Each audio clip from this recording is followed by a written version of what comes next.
Kung gusto niyo kung gusto niyo pong balikan ay pwede. Magandang umaga po sa lahat, magandang gabi sa inyong lahat. Muli ay ako po ay si Pastor John Saligumba. Narito po ako sa New Jersey.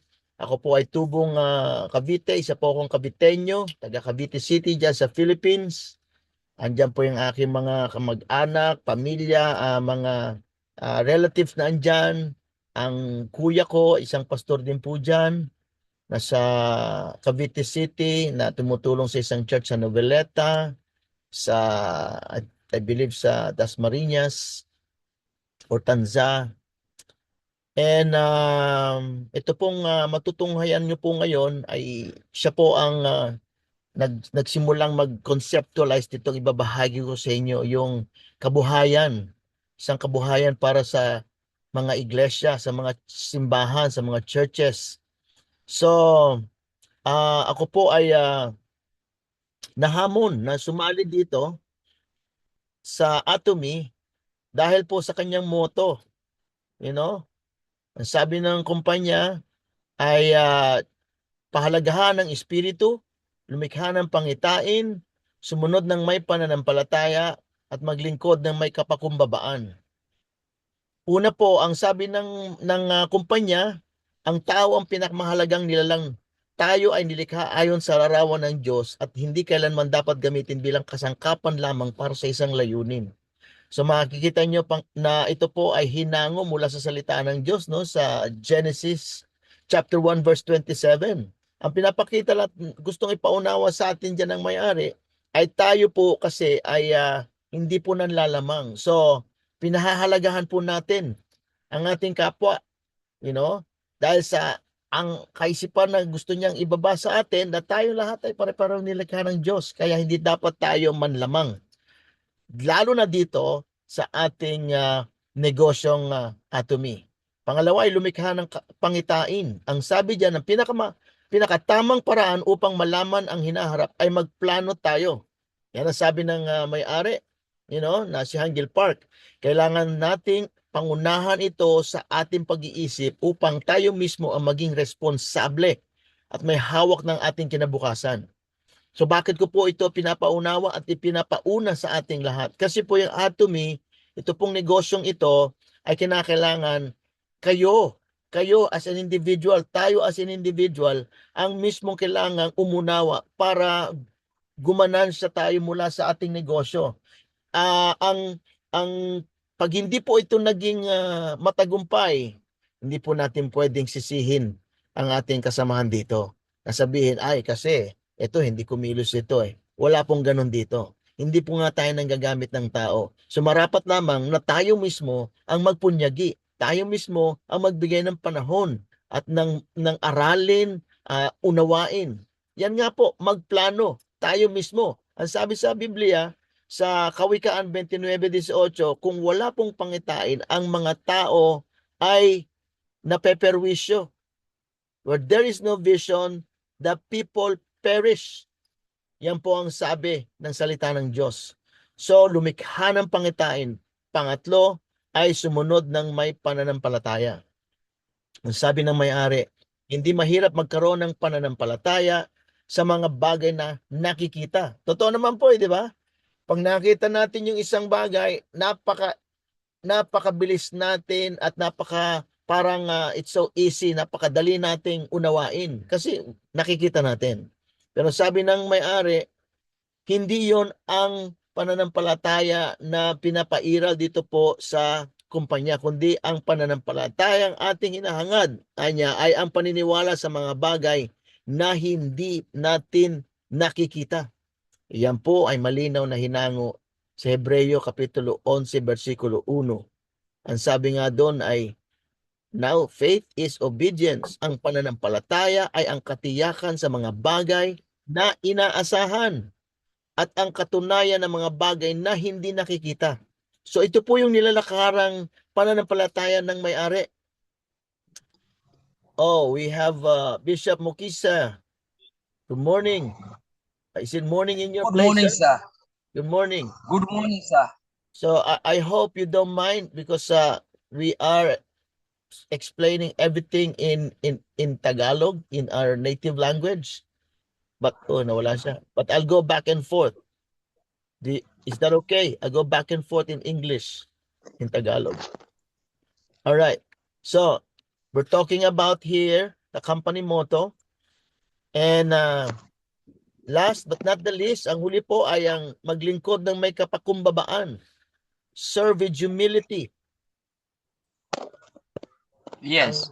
The owner of the company says humility is the most valuable virtue. Mga kapatid, ang pagpapakumbaba ang pinakamahalagang katangian. Ito ang ugaling kinalulugdan ng Diyos at pundasyon ng tunay at paglago at karunungan. So, what we're saying is, the owner is saying, this is the most valuable virtue.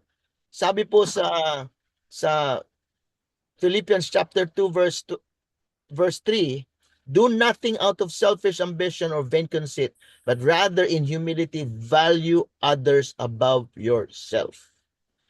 So, ito po ang nilalagay dito po sa ating kumpanya. Sabi, huwag kayong gumawa ng anuman dahil sa pansariling layunin o pagyayabang. Halip, bilang tanda ng pagpapakumbaba, ituring ninyong higit ang iba kaysa sa inyong mga sarili. So, itong bagay na po ito, all of these things, ito po yung foundation, yung pundasyon ng ating company. And the owner, ang may-ari, he believes, and not just believes, but because he started this company with the sole reason of evangelizing, preaching the gospel. He is also a missionary. Siya po isang misyonero, siya po isang pastor. And he said that this gave him a platform. Binigyan po siya ng pagkakataon ang Atomy na maging isang launching pad, maging isang daluyan ng kakayanan niya upang magbahagi sa milyon-milyong mga tao. So the company itself was a platform of the owner so that he can share the gospel to millions of people. That's why we have Atomy. Right now we are 15 million around the world and counting, and then we have 1.84 billion na po ang ating global revenue as of 2021. And narinig nyo, we saw this in the video, that we have 27 branches and global regions. Not only that, because this 2026, 10 countries pa po ang papasok, ang bubuksan nila: Panama, Peru, Chile, Morocco, UAE, Dominican Republic, Azerbaijan, Tajikistan, and Brunei. Not only that, we have global registration that we can sign up. Andyan nga po, that's why we were able to sign up Bishop Moses, even though he is it. Sir, do you mind where you are? Are you in Ghana? Bishop Moses. Nakamute, he's in mute. So yan po ang isang makikita nyo dyan, kasama po natin siya.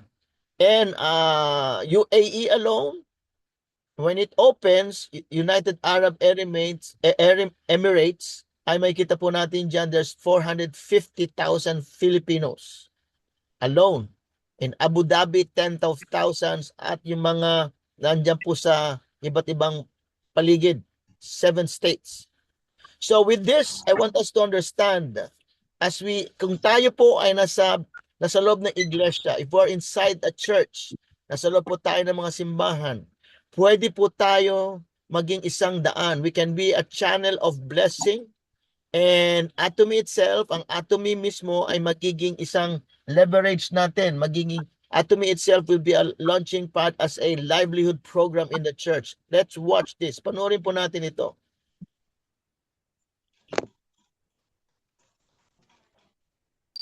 Business's mission. BAM. It's a recent term, but it encapsulates a timeless idea that business is part of God's design for a flourishing world. That business people and entrepreneurs are called and gifted by God and called to join His mission to the world.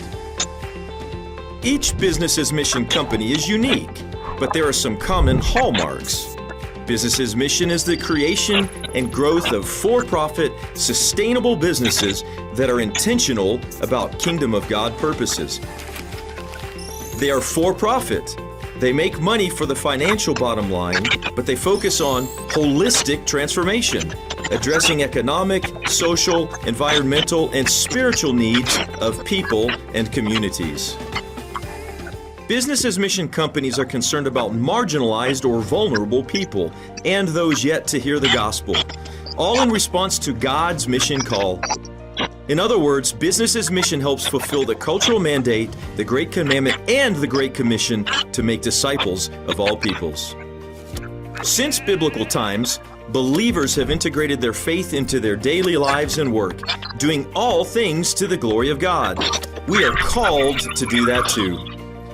And today we can very intentionally weave together business with mission, sharing the gospel in word and deed in every part of life. Christian leaders have said the next wave of missions will be, I believe, carried forward on the wings of business. Business leaders have said every single social and global issue of our day is a business opportunity in disguise. There are critical global issues today like human trafficking, dire poverty, environmental degradation, lack of gospel access that are crying out for business solutions.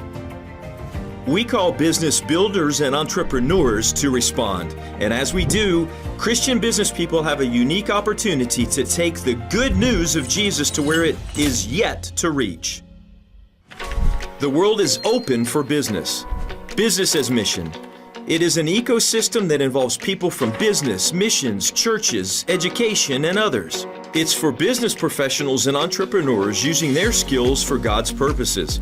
It's for mission agencies and churches mobilizing people with innovative strategies for mission. It's for educators raising up the next generation of Christ followers in the marketplace. It's an answer to the prayer, "Your kingdom come on earth as it is in heaven." Lord, may your kingdom come through business.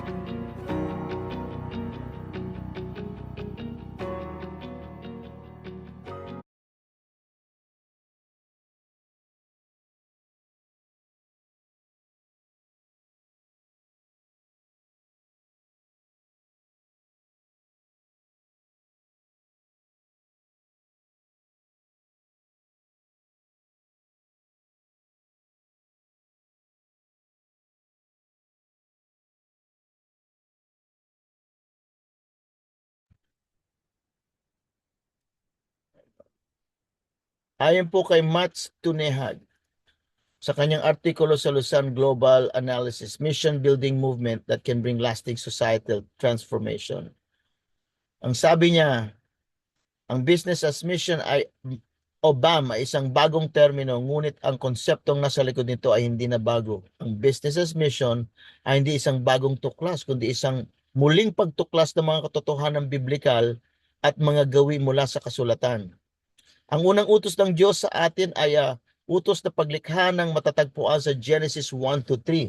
Tayo ay nilikha upang maging malikhain at lumikha ng mabubuting bagay para sa ating sarili at sa ating kapwa at maging mabubuting katiwala ng lahat ng pinagkatiwala sa atin, maging sa pisikal na aspeto. Kabilang dito, ang pagiging malikhain sa larangan ng negosyo. Ang paglikha ng yaman. Paglikha ng yaman ay isang makadiyos na kakayahan. Alalahanin ninyo ang Panginoong Diyos sapagkat siya ang nagbigay sa inyo ng kakayahang lumikha ng kayamanan ayon sa Deuteronomy chapter 8 verse 18. Bilang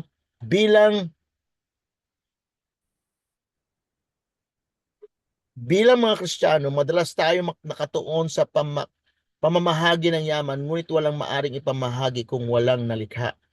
Kaya nga po, gamitin natin po ang atomy. Ang atomy bilang kabuhayan para sa iglesia, mga churches, mga simbahan. So ano nga ba po ang atomy? Ang atomy ay isang pandaigdigan direct selling company na nagbibigay ng mataas na kalidad at organiko at mahalagang produkto sa abot kayang presyo. Nakita nyo kanina, tinatagpo yan sa 2009 sa South Korea.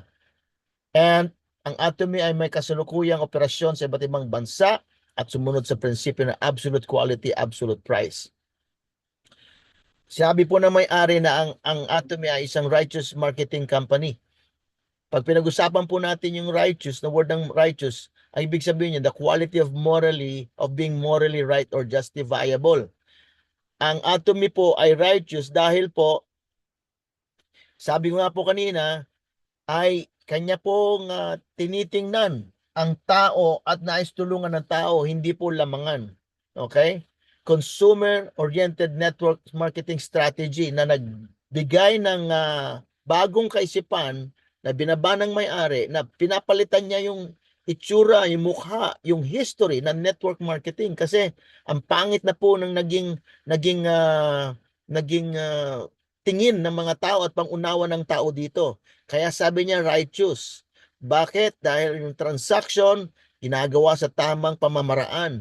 Pinapahalaga ng ang mga consumer, making sure that everyone is successful or become successful. Kaya nga po, ito nga po yung nais nating gawin para sa bawat isa ng narito. Nais namin kayong tulungan, lalo na sa mga churches. Ang aking papahayag ngayon ay yung kumbaga ay ibabaw lang ng mga patungkol sa paano patakbuhin ng negosyo. Okay? Yung pinakahimay nito ay pwede nating maunawaan kung gusto ninyong pumupo tayo, kung gusto niyo as a team, ay papakita namin sa inyo, pero tingnan po natin ang lahat ng pag-usapan natin sa ngayong araw na ito. Products, yung business natin, ay hindi po tayo yung mga tulad ng iba dyan na ang mga produkto ay may halong chemical o may dagdag na ibang tubig or what para lang mag-isagawa yung products natin. High quality po tayo at reasonable prices. Amen? So, legitimate po yung business natin. Meron po tayo mga produkto na tungkol sa pangangalaga sa sarili natin. Meron po tayo tungkol sa kalusugan at nutrisyon. Meron din po tayong yung pang-araw-araw na gamit natin sa bahay. You know, meron din po tayong mga pagkain. So, ang lahat ng ito po ay nasasakupan niya yung lahat-lahat ng mga ginagawa natin everyday sa buhay natin. You know? So, dito po, kaya nga po tinatawag natin itong isang righteous, wala pong panglalamang, unang-una na nga, ito nga ang dahilan. Wala pong puhunan kayong ilalabas. Wala kayong babayaran para makasali. Wala kayong babayaran para makaregister. O hindi kayo bibigyan ng buwan ng quota, dapat ganito, dapat makapagbenta ka, dapat nasa sa inyo po lahat 'yan. Wala po ditong bayad ang website, libre po ang website.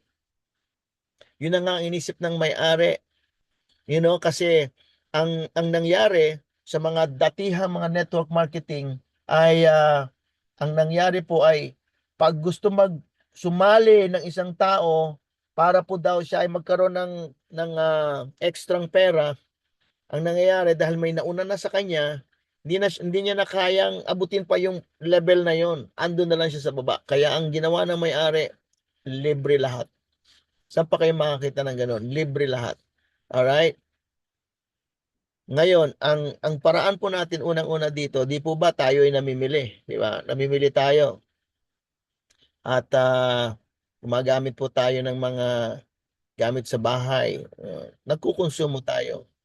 Diyan po sa Pilipinas, I believe kasi Philippine yung slides. May tinatawag kayong cashback sa inyong mga tindahan. Dito po sa amin, ang tawag diyan ay rewards. So every time na mamimili kayo, ito nga, parati kong narinig si Ma'am Emily, sabi niya sa dyan, pag bumili kayo, yung cashback ninyo, yun ang magagamit nyo din doon mismo sa tindahan na yun. Or sa iba pang kaalyansa niyang tindahan. So, doon yun lang magagastos. Pero, dito sa Atomy, pag kayo bumili, yung magkakaroon kayo ng points dito, makikita nyo kung ano yan. Kung ano po yan na mamaya. So, yung points na yon, yan po yung magbibigay sa atin ng kakayanan so that we can earn para po tayo ay kumita. Commissions dito po. So, bakit po ang Atomy ay magandang programa sa church, sa mga simbahan?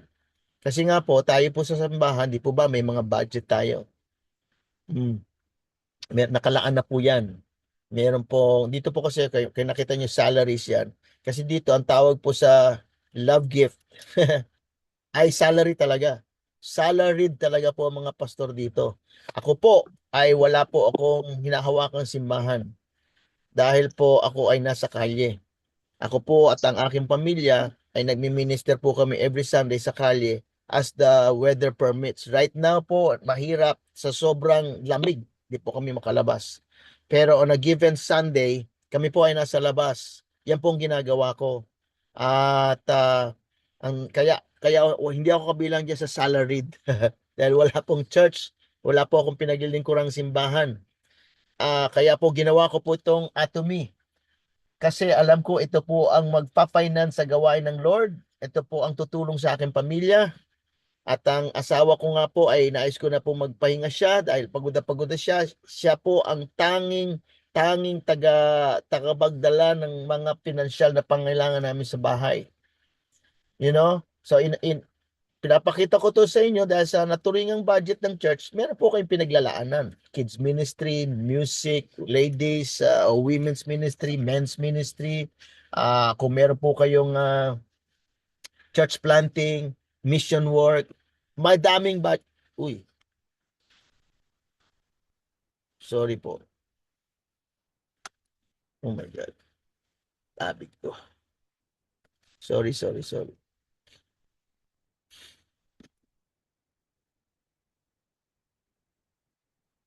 Nakikita niyo po ako? Wala lang yung screen.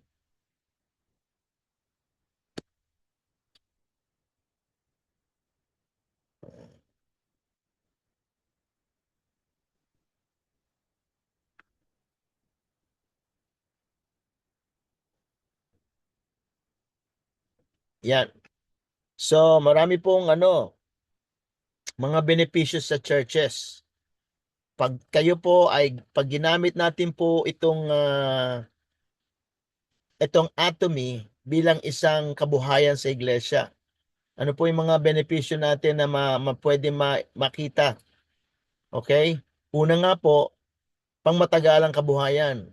So hindi lamang po aasa ang church sa 10% at handog na minsan meron, minsan wala. Minsan may 10%, may tithes, minsan may offering, minsan wala pareho. Tama po ba, Pastor Fernand, di ba? Ganito po ba yung mga experience natin, di ba? Minsan meron, minsan wala. Tapos minsan wala talaga. Kahit anong mangyari, wala talaga. Anong gagawin natin? Pipigain ba natin yung mga miyembro? Diba? Hindi naman. Of course, tayo po ay we live by faith. Amen? Na tayo po ay nananampalataya. Ngunit, tayo po din naman ay binigyan ng Panginoong Diyos na sabi niya nga, di ba? Ginawa ko kayo mabuting katiwala. Alam natin yung sinabi ng Lord na yan, di ba? So, kung ito nasa ating mga kamay ngayon, ay pagkakataon. Tatandaan po natin 'yun, 'di ba? Nung dumating yung parable ng ating Panginoon na binigyan na po ng mga talento. Tandaan po natin 'yun, 'di ba? Binigyan ng talent. Tapos yung isa ay talagang ginamit niya. Tapos yung isa naman ginamit, yung huli ay ibinao niya sa lupa, 'di ba? Pero meron na siya noon. Meron na siya, hawak niya na. Pero hindi niya ginamit. Ang puntos po ng salita ng Diyos tungkol dyan ay ginawa niya po tayong mabuting katiwala. Eto na po yun.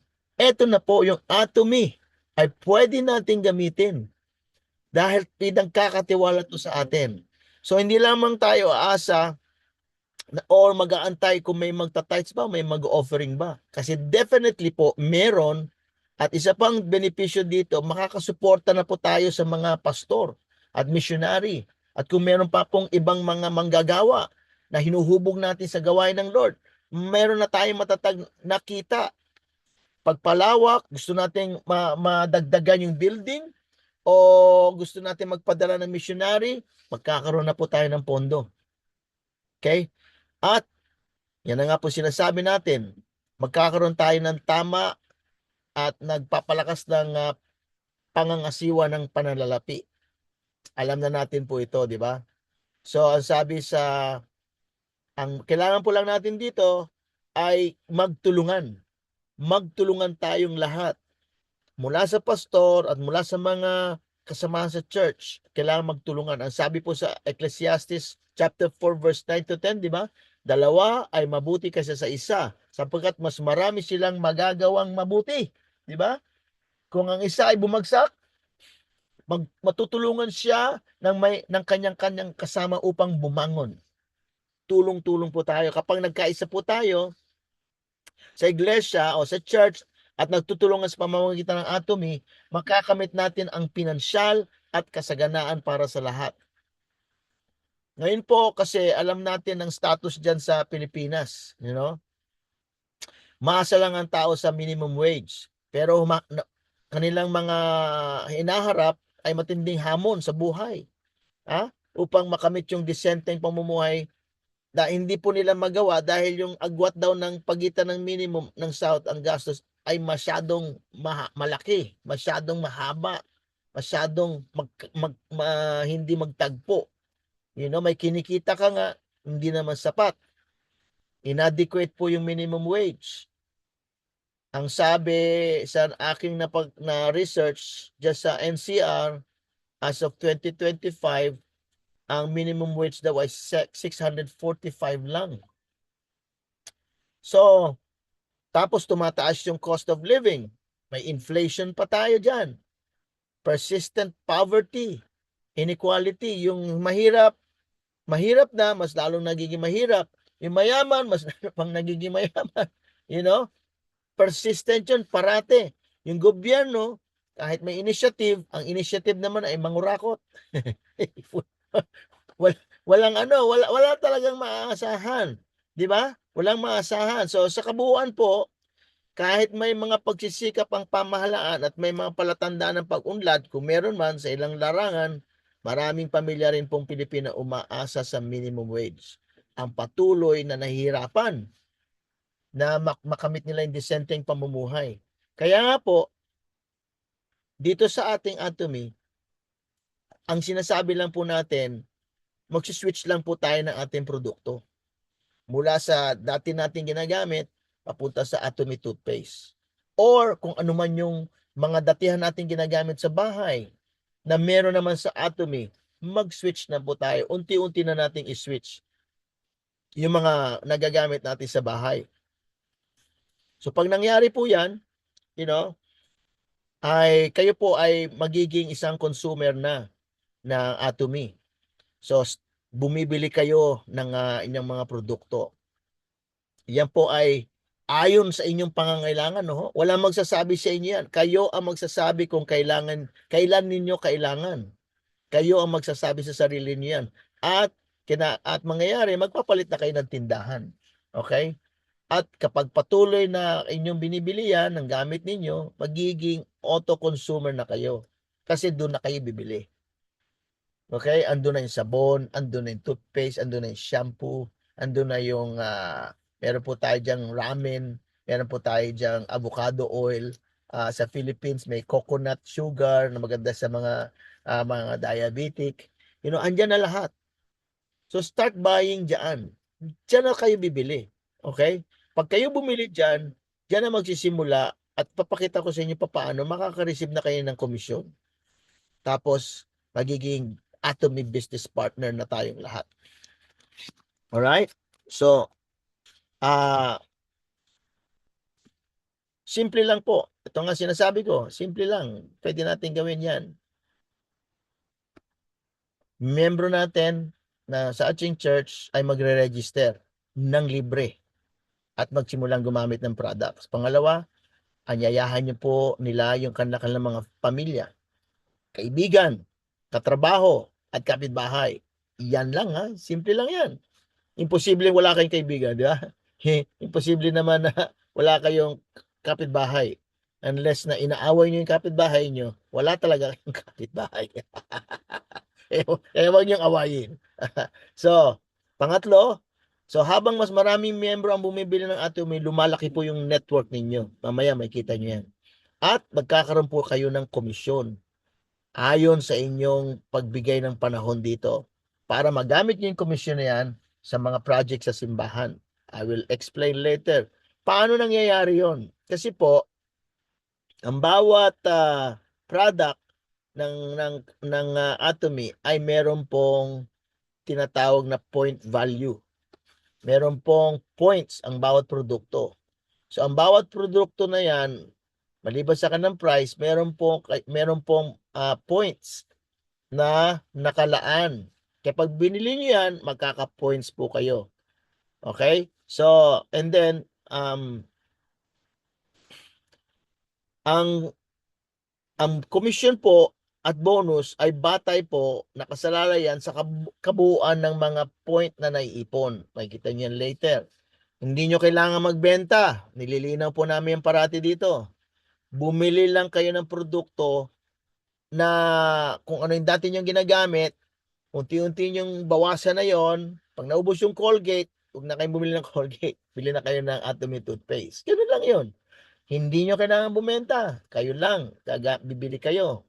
Okay? Tapos pag may nakausap tayo ganito tungkol sa Atomy, ganito sasabihin natin. Bili lang po kayo. Walang risk dito. Walang expiration po yung mga points ninyo. Hindi po yun nauubos. Yan po ay naiipon at patuloy na lumalaki. Alright? Now, may 4 na klase po ng commission po dito sa Atomy. General Commission, Mastership Bonus, Mastership Promotion, and Center Commission. So, ito na po. So, naintindihan po natin. Bawat product may points. Hindi nyo po kinakailangan magbenta. Ang mangyayari lang ay magpalit lang kayo ng product ninyo. Ngayon, pag may nakausap kayo, ganun din ang sasabihin ninyo. Explain natin sa kanila kung anong kagandahan ng product. Yung paano natin ma-explain yung kagandahan ng product, kailangan pong gamitin natin yung ating toothpaste. Atomy toothpaste. Doon yung masasabi kung ano yung product. Unawaan po natin na kapag naranasan natin, doon pa lang natin maikukwento kung ano yung product. So, every time nagagamit tayo ng mga produkto, yun ang ating ma-share sa kanila. You know? Hindi nyo ma-share sa kanila yung Atomy products kung hindi tayo mismo ang unang magiging customer ng ating mga produkto. So, wala kayong binenta, gumamit kayo, nagkwento kayo. Yun lang yun. Simple ba yun? Ha? Simple ba ho yun? Simple lang yun, di ba? Okay. Now, pag yan ay kwento nyo, ang blessings niyan ay both ways. Okay? Pakinggan natin po ito. Tingnan natin maigi. So, yung unang kitaan natin dito ay General Commission. Nandyan po kayo at kakausap kayo ng mga tao na mabubuo ninyo yung grupo nyo sa left or sa right. Okay? Yan ang mangyayari. Kwento lang kayo, kausapin nyo yung mga church members. Ito po ay ginawa na namin sa Pilipinas, diyan sa mga simbahan diyan na nahawakan ng kuya ko, mga kakilala namin pastor. Talagang sinusunod po ito. From the pastor himself, papunta doon sa mga church members, ini-encourage po yan. So kapag nakatawag po kayo ng mga miyembro, yan po, lalagyan natin sa left and right. Ngayon po, kayo ay bumili. Okay, bumili kayo. Nagkakahalagang 10,000 PV. Ano po ba ho yan? Ano ba yung ibig sabihin niyan? Kayo po ay qualified na para kumita. Hindi pa kikita ha. Qualified pa lang. Okay? Yung 10,000 na ay points. Ulitin ko, saan nanggaling yan? Nanggaling po yan doon sa mga product na binili nyo. Ang halimbawa po niyan ay yung toothpaste. Okay? Yung toothpaste na maliliit, 50 grams each, isang box niyan ay 4. Pag bumili kayo ng 2 box, kakalaga po yan ng 500. Ang points niyan po ay 5,800 points, yung 2 maliit na box. Pag bumili kayo ng isang kahon ng toothbrush, yung kahon na yon, 8 ang laman. Kahit kwentahin nyo at i-divide nyo yung 8 sa 470, pagkamura-mura na yan, at ating mga produkto ay absolute quality. Nabanggit nga, nakita nyo, kinikwento ni SRM Gerard kanina, yung panlaba, pwedeng ipandilig. Lahat po ng product natin. So hindi ko na po isa-isahin ang mga benepisyo ng toothpaste at toothbrush, pero I'm telling you, sinasabi ko po sa inyo, talagang very, very po high quality yan. So pag yan ang binili nyo, 500 plus 470, 970 pesos. Meron po kayong 10,000 mahigit points. Kasi 5,000, 10,000 points. Malaki yan, di ba? So, meron na kayo niyan pag yung mga items na itong binili nyo. Now, ginagamit nyo yan ha, ginamit nyo sa bahay nyo. Binili nyo para sa sarili nyo. So ngayon, qualified na kayo. Okay? Nagkwento na kayo sa inyong mga ka-church member. O pinasali nyo sila dito sa ating mga meeting para maintindihan nila. So ngayon, encourage nyo lang sila na mag-switch tulad ninyo. Bumili ako ng toothpaste. Ang sarap ng toothpaste. Yung anak ko ayaw ng iluwa. Candy daw. Meron ganun eh. Meron ganun experience. Ayaw ng iluwa daw ng anak niya dahil candy daw yung candy.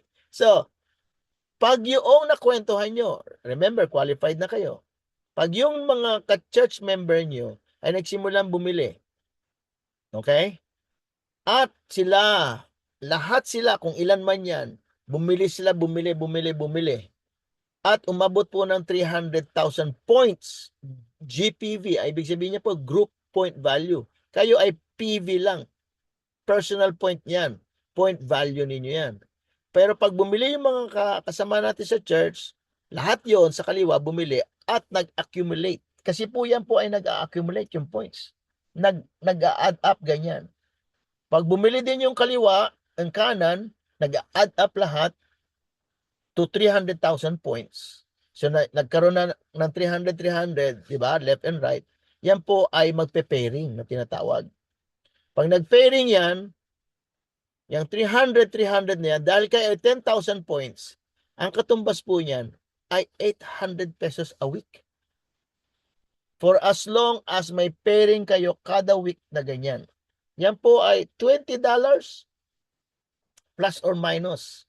Bakit plus or minus? Kasi po ay tayo po ay nakaparehas po sa palitan ng Korean won. Pero dollars ang bigayan, tapos titingnan ko magkano yung palitan sa Korean won. Yun ang dumarating sa inyo. More or less $800 a week. Okay? So ngayon, naintindihan niyo po? May question kayo dyan? Naintindihan po niyo yan? Okay. Pastor 800 pesos lang po, hindi $800. 800 pesos pala. Sorry po. 800 pesos. $20. Okay? Ang katumbas ay 800 pesos. Kung ano man palitan dyan. So ngayon, naintindihan po natin yan, Pastor Fernand? Okay. Kung malabo pa yan, it's okay kasi parati po natin ito explain. So ito po yung kitaan, di ba? Sa halagang yung sa points ninyo na 10,000 PV. Yan po ang kitaan diyan. Ngayon, halimbawa po, sabi ng kuya ko, what if meron kayong 100 members? So meron kayong 800 pesos a week. So 320 ang tithes each month. Times 100, kayo po ay may 32,000 pesos kada buwan. Kung 12 months, meron kayong 384,000 a year. Kung 5 years, meron kayong 1,920,000 pesos in 5 years. Masama po ba yan? Sabi ng iba, pastor, kukunti lang kami, hindi naman kami 100. Sige, lagyan natin sa 40. Sige po, Pastor Delano, nakataas po ang kamay ninyo. Ang isang tanong ko, Pastor, Yes po. ay halimbawa, 10 lang ang member ko pa lang sa kabila, sa left, 10 lang sa kanan, and So, then ay hindi pa nakakakumpleto ng 300,000 points sa left, hindi pa nakakakumpleto ng 300,000 sa right, ano. So, wala pa yan. Wala pa po. Wala pa yung dollars na commission. Wala pa po. Tama kayo. Tama kayo dyan. Kaya nga po, So, kailangan makumpleto talaga yan. Tapos, ang tanong ko pa ganito, pangalawang tanong, sige po. halimbawa, makakumpleto sa buwan na ito o sa linggong ito yung Yan. halimbawa hindi na lang 20, hindi na lang 10, hindi na lang nasa 30 na lang or 400. Yung sa kabila ay halimbawa 50 tapos makakumpleto sa linggong ito at sa kabila makakumpletong ito. Makakumpleto rin ng 300,000 and then sa linggong ito meron kaming tatanggapin lahat na $20. Ganito po. Lilinawin ko ha. Babalik ko rito. Babalik ko po rito. Ito po ay kayo. Di ba? Pastor. Opo. Kayo yan. Ito ay church member nyo. Itong nasa latan ko. Saglit. Ito Example po yun. Ito yan. Ito. Church member nyo yan. Di ba? Church member nyo ito. Lahat yan church member ninyo. Pero kayo ito. Okay? Kayo, kapag nangyari itong kabuuan na ito, kayo ang kikita nito. Nakuha nyo? Itong Ako lang. Exactly. Kayo lang. Kasi inyo pong team silang lahat.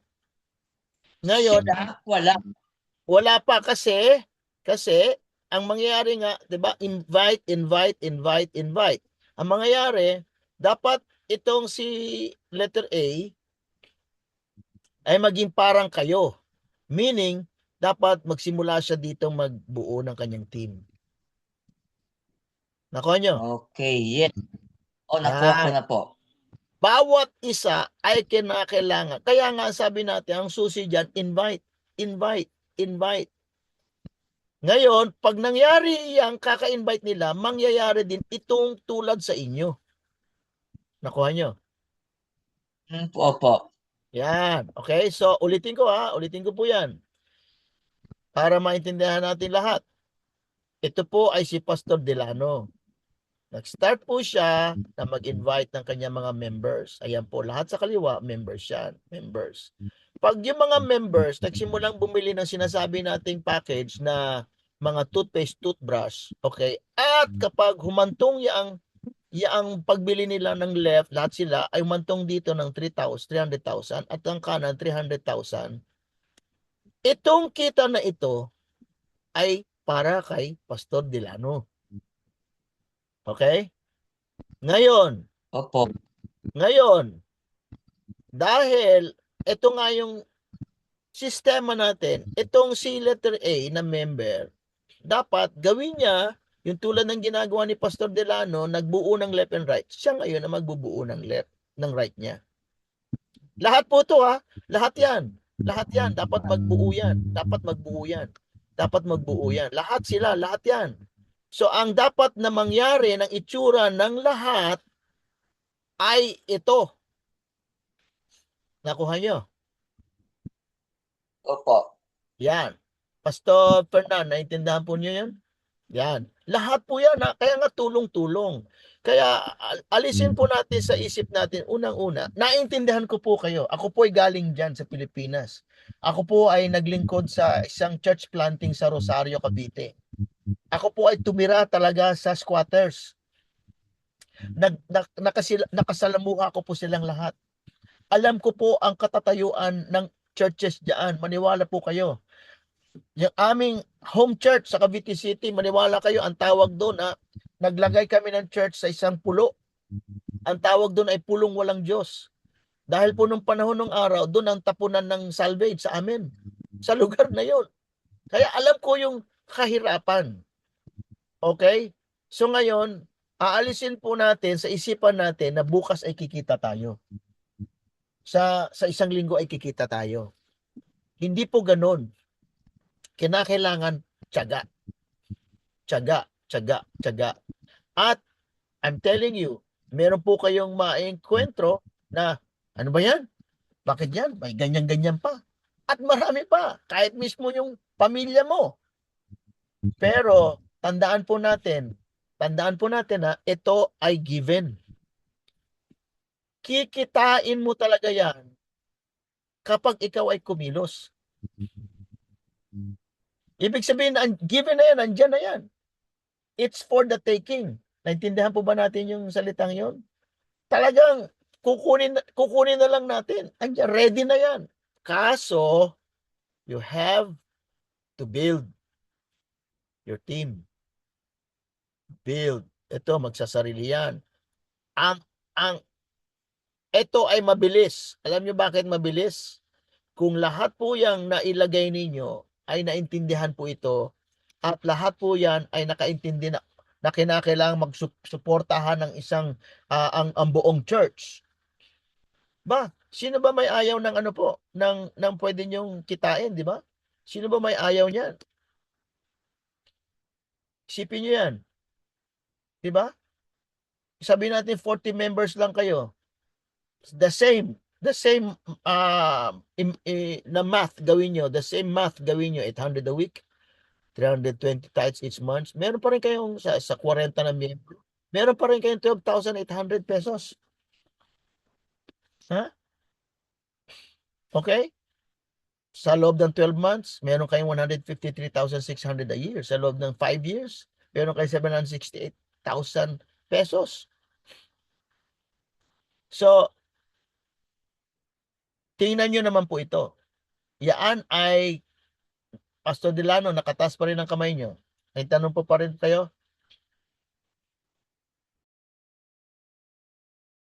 Wala si Pastor Delano.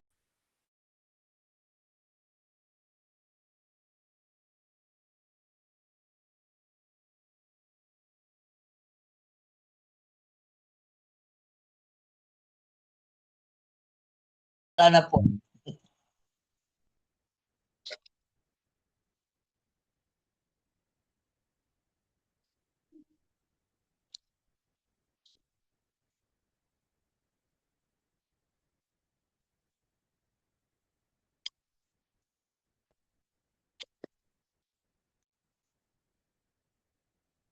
Mute po kayo. Sige po. Hindi po marinig. Okay po. So, ang pinag-usapan natin, okay, Dr. Ashley, thank you. Ang pinag-usapan natin kanina, di ba, kayo ay parating namimili kasi kailangan ninyo. Kung ano yung kailangan ninyo sa bahay. So, pag kayo patuloy na namimili, yung points ninyo tumataas. Okay? Nadadagdagan. Kaya bumili kayo next month, the third month, o ikaapat. Nasa sa inyo kasi yun eh. Wala magsasabi sa inyo kung kailan kayo magtutoothbrush. wala magsasabi sa inyo kung kailan kayo dapat maglaba. Ang puntos natin, kada bili nyo, tumataas yung personal points nyo. Halimbawa, naging 300,000 na yung points ninyo. Okay? Naging 300,000 na yung pinamili nyo. Ang left ninyo ay gumanansya na naman ng 300,000 points. Ang buong kanan nyo, 300,000 points. Hindi na po yan $20. Yan po ay $60. Yan po ay 2,400 per week. Okay? 2,400 per week. Alam niyo po, ang kuya ko, ganyan ang nangyayari, weekly. Nasa Cavite siya. Kasi nung unang-una ako sumali, isinali ko talaga siya. Tag-usap talaga kami. Ang kuya ko ay pastor din. So alam namin yung hirap namin, alam namin yung mga pinagdaanan namin. Talagang tiniis niya, ginawa niya, at hanggang ngayon ginagawa niya. Siya po ay nakapagtayo ng kooperatiba/atomy. Dahil po ay pinasok niya as livelihood program talaga. At ngayon ay may kumukopya ng ibang churches. Tatlong churches na ang kumukopya ng livelihood program niya. Last 2025, gumanansya po ang kooperatiba ng 500, kalahating milyon. Sa ano pa lang yun sa dividendo. Hindi pa natin pinapag-usapan yung kinita nila sa Atomy. Kaya nga po, dito ay tiyaga. Wala namang madali. Wala namang madali sa buhay. Di ba? Kahit nga yung pag-aaral natin, nahirapan tayo ng araw. Unless na matalino kayo. Ako hindi naman ako matalino. Kahirap na hirap ako. Meron ako mga summer classes. So, tingnan niyo po yan ha. Kapag tumataas ang PV ninyo, nagkakaroon kayo ng ibang kita. In this scenario, 300,000 kayo at pag naging 300 at 300 din yung kaliwa nyo, ang katumbas po niyan ay $60. That's 2,400 pesos a week. A week pa lang pinapag-usapan natin ha. So, ang nangyayari po kasi diyan ay ganito. Ang General Commission po, every week, kada linggo o week nga, from Wednesday, first week, second week, third week, di ba? Fourth week. So first week, bibilang po yung sistema from Wednesday hanggang Tuesday next week. Kung kayo ay may 10K, yun nga, yung picture natin kanina, at meron kayong 300 na ganansya sa kaliwat kanan because nagtulungan lahat, ang bayad niyo po, babayaran kayo sa third week ng inyong komisyon. Third week. Habang hinaantay niyo po yung third week na yan, ay bibilang na naman dito. Diba? Bibilang na naman hanggang dito. Ang bayad niyo ay dito. Habang hinaantay niyo yung bayad na ito, bibilang na naman dito. Hanggang dito, ang bayad niyo ay dito. Every week ang bayaran.